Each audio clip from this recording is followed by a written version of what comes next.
આગ્રા ફરવા ગયા અને થયો વિદેશી ભૂરી સાથે પ્રેમ. બનેલી ઘટના.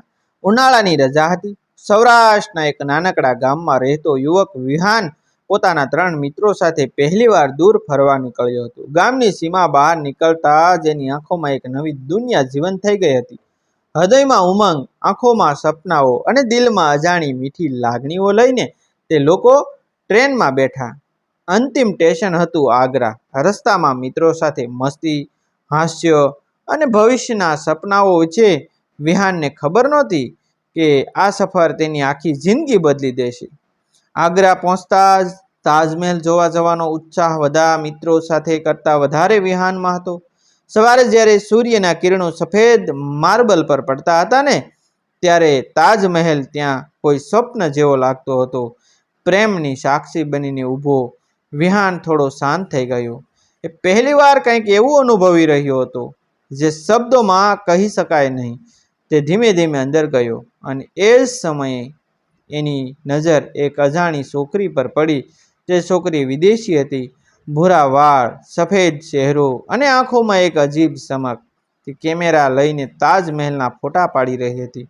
પવનમાં એની વાળ ઉડતા હતા અને સૂર્યપ્રકાશમાં એની આંખો ચમકી રહી હતી. વિહાન માટે એ પળ સમય થંભી ગયો હોય એવું લાગ્યું.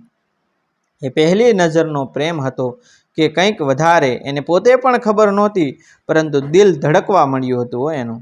મિત્રોએ મજાકમાં કહ્યું, એ વિદેશી છે ભાઈ, તને ક્યાં મળશે? પરંતુ વિહાનના પગ આપોઆપ એની તરફ ચાલવા લાગ્યા. થોડું હિંમત કરીને એની પાસે ગયો અને તૂટક અંગ્રેજીમાં બોલ્યો, can in take photo with you? છોકરી સ્મિત કરીને હસતી બોલી, યુ ઓફ કોર્સ. અને સ્મિતે તો વિહાનનું દિલ જીતી લીધું. ફોટો પડાવતા પડાવતા વાત શરૂ થઈ. એનું નામ એલિના હતું અને એ ઇટાલીમાંથી આવી હતી. બંને વચ્ચે ભાષાનો અંતર હતો, પણ લાગણીઓમાં કોઈ અંતર નહોતું. હાવભાવ, સ્મિત અને આંખોની ભાષા બધું જ કહી રહ્યું હતું કે કંઈક ખાસ થઈ રહ્યું છે. વિહાન માટે આ માત્ર મુલાકાત નહોતી હો, એ તો એની જિંદગીનો સૌથી સુંદર ક્ષણ બની રહ્યો હતો. દિવસ પસાર થતો ગયો, પરંતુ બંને એકબીજાથી દૂર જવા માંગતા નહોતા. સાંજ પડતા તેઓ યમુના નદીને કિનારે બેઠા. સૂર્ય ધીમે ધીમે અસ્ત થતો હતો અને આકાશ લાલ રંગે રંગાઈ ગયું હતું. પવન હળવો ફૂંકાઈ રહ્યો હતો અને એ શાંતિમાં વિહાને એલિનાનો હાથ પકડી લીધો. બંને એકબીજાની આંખોમાં જોયું અને કોઈ શબ્દ વગર પણ બધું કહી દીધું. એ પળ એવી હતી કે બંનેને લાગ્યું કે આજ તો પ્રેમ છે. રાતે હોટલ પર જતા પહેલા એલિનાએ એક નિર્ણય લીધો. એણે પોતાના માતા પિતાને ફોન કરીને કહી દીધું, હું હવે પાછી નહીં આવું. જો આવીશ તો લગ્ન કરીને જ આવીશ. આ સાંભળીને વિહાન ચોંકી ગયો. એને વિશ્વાસ જ ન આવ્યો કે કોઈ તેના માટે એટલું મોટું નિર્ણય લઈ શકે. એની આંખોમાં આંસુ આવી ગયા અને એણે ધીમેથી કહ્યું, તમે સાચે જ મારા માટે બધું છોડી દેશો? એલિનાએ સ્મિત કરીને કહ્યું, love don't it is just happiness. અને એ રાત બંને માટે અનંત બની ગયો. હૃદયોમાં પ્રેમ, આંખોમાં સપના અને ભવિષ્ય માટે એક અનોખો વિશ્વાસ. પણ તેમને ખબર નહોતી કે આગળ શું આવવાનું છે. સમાજ, પરિવાર અને સંસ્કૃતિ વચ્ચે આ પ્રેમ ટકી શકશે કે નહીં? આગ્રાની એ રાત પછી બધું બદલાઈ ગયું હતું. તાજમહેલની સાક્ષી હેઠળ જન્મેલો એ પ્રેમ હવે માત્ર એક યાદ નહોતો રહ્યો, પરંતુ જીવવાનું કારણ બની ગયું હતું. વિહાન અને એલિના હવે એકબીજા વગર એક પળ પણ વિચારી શકતા નહોતા. પરંતુ દરેક પ્રેમ કથામાં જેમ હોય છે, તેમ તેમની કથા માટે પણ સાચી કસોટી હવે શરૂ થવાની હતી. મિત્રો, થોડા દિવસો પછી વિહાન પોતાના ગામ પરત જવાનો હતો. એણે એલિનાને કહ્યું, મારું ગામ ખૂબ સાદું છે. ત્યાં લોકો આ રીતે વિચારે નહીં. તું કેવી રીતે એ બધું સહન કરીશ? એલિનાએ એની આંખોમાં જોઈને કહ્યું, જ્યાં તું હશે ત્યાં જ મારું ઘર છે. અને એ વાતે વિહાનને એક સાથે ખુશ પણ કર્યો અને ડરાવ્યો પણ. બંને સાથે સૌરાષ્ટ્રના નાનકડા ગામમાં આવ્યા. ગામમાં વિદેશી છોકરીને જોઈને બધા લોકો ચોંકી ગયા. લોકો વાતો કરવા લાગ્યા, આ કોણ છે? વિહાન આને ક્યાંથી લાવ્યો? લગ્ન વગર સાથે કેમ છે?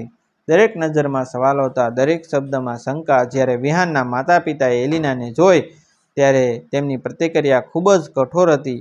પિતા ગુસ્સે થઈ બોલ્યા, તને ભણવા મોકલ્યો હતો કે આ બધું કરવા? માતા પિતા આંખોમાં આંસુ લઈને બોલી કે આપણા સમાજમાં આ સ્વીકાર્ય નથી. એલિના કંઈ સમજી શકતી નહોતી, પણ એ વાતાવરણમાં એનું દિલ ધીમે ધીમે તૂટતું હતું.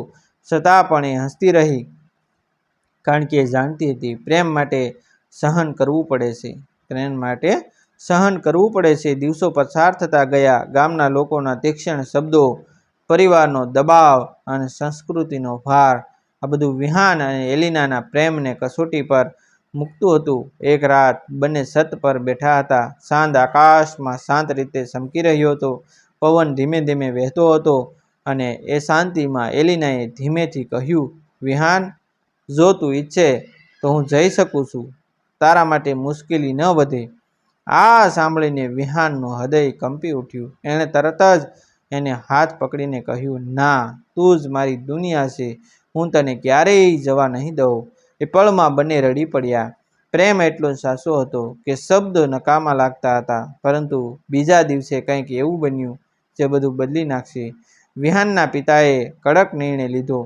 જો તું આ છોકરી સાથે રહેશે તો આ ઘર છોડવું પડશે. આ સાંભળીને વિહાન એક ક્ષણ માટે સ્થિર થઈ ગયો. એક તરફ પરિવાર, બીજી તરફ વિહાનનો પ્રેમ. અને એ જ સમયે એલિના આગળ આવી. એણે વિહાનના પિતાના પગે હાથ મૂકીને ધીમેથી કહ્યું, હું તમારી ભાષા નથી જાણતી, તમારા નિયમો નથી જાણતી, પણ એક વાત જાણું છું. હું તમારા દીકરાને દિલથી પ્રેમ કરું છું. એના આ શબ્દો અને એની આંખોની સચ્ચાઈએ બધાને મૌન કરી દીધા. થોડા સમય શાંત રહ્યો અને પછી વિહાનની માતા આગળ આવી. એણે એલિનાનો ચહેરો પકડીને કહ્યું, પ્રેમ સાચો હોય તો તે દરેક સીમા પાર કરી શકે. આ વાતે આખું વાતાવરણ બદલાઈ ગયું. પિતાનો ગુસ્સો ધીમે ધીમે ઓગળી ગયો અને અંતે એણે કહ્યું, જો તારો પ્રેમ સાચો છે તો મને કોઈ વાંધો નથી. આ સાંભળીને બંનેના ચહેરા પર એવી ખુશી આવી કે જાણે આખી દુનિયા મળી ગઈ હોય. થોડા મહિનાઓ પછી ગામમાં જ ધામધૂમથી વિહાનના અને ભૂરીના લગ્ન થયા. વિદેશી એલિના હવે સૌરાષ્ટ્રની વહુ બની ગઈ અને વિહાન માટે દિવસ જીવનનો સૌથી મોટો જીતનો દિવસ હતો. લગ્નની રાત્રે જ્યારે બધા થાકી ગયા હતા અને શાંતિ છવાઈ ગઈ હતી, વિહાન અને એલિના છત પર બેઠા હતા. એલિનાએ આકાશ તરફ જોઈને કહ્યું, Ramesh, the day of the Taj Mahal. Vihaan હસ્યો અને કહ્યું, હા, એ જ દિવસે તો મારી જિંદગી શરૂ થઈ હતી. અને બંનેએ એકબીજાનો હાથ પકડીને ચાંદની સાક્ષી બનાવી પ્રેમને સદાકાળ માટે જીવંત રાખવાનું વચન આપ્યું. થેન્ક યુ મિત્રો. આ વાર્તા કાલ્પનિક છે. આવા જ વિડીયો જોવા માટે બન્યા રહેજો.